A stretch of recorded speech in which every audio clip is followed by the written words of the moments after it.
آصفان کا ایک بہت بڑا رئیس اپنے بیگم کے ساتھ دسترخوان پر بیٹھا ہوا تھا۔ دسترخوان اللہ کی نعمتوں سے بھرا ہوا تھا۔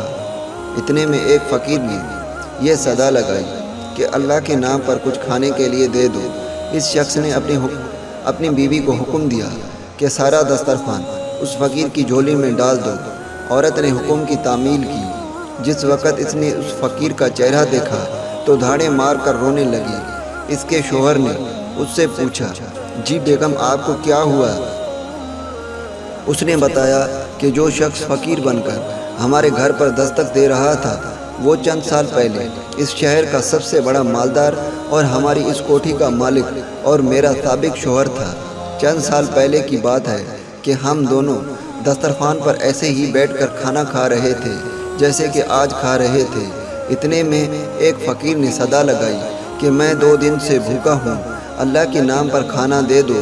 تو یہ شخص دسترخوان سے اٹھا اور اس فقیر کی اس قدر پٹائی کی کہ اسے لہو لہون کر دیا۔ نہ جانے اس فقیر نے کیا بددعا دی کہ اس کے حالات ایسے ہو گئے، کاروبار ٹھپ ہو گیا اور وہ شخص فقیر و کلاش ہو گیا۔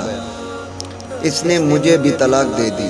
اس کے چند سال گزرنے کے بعد میں آپ کی زوجیت میں آ گئی۔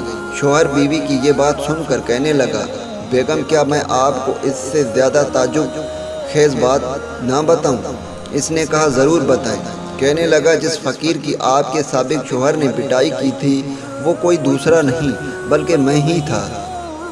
گردش زمانہ کا ایک عجیب نظارہ یہ تھا کہ اللہ تعالیٰ نے اس بدمست مالدار کی ہر چیز، مال، کوٹھی، حتیٰ کہ بیوی بھی چھین کر اس شخص کو دے دیا جو فقیر بن کر اس کے گھر پر آیا تھا، اور چند سال بعد پھر اللہ تعالیٰ اس شخص کو فقیر بنا کر اسی کے دروازے پر لے آیا۔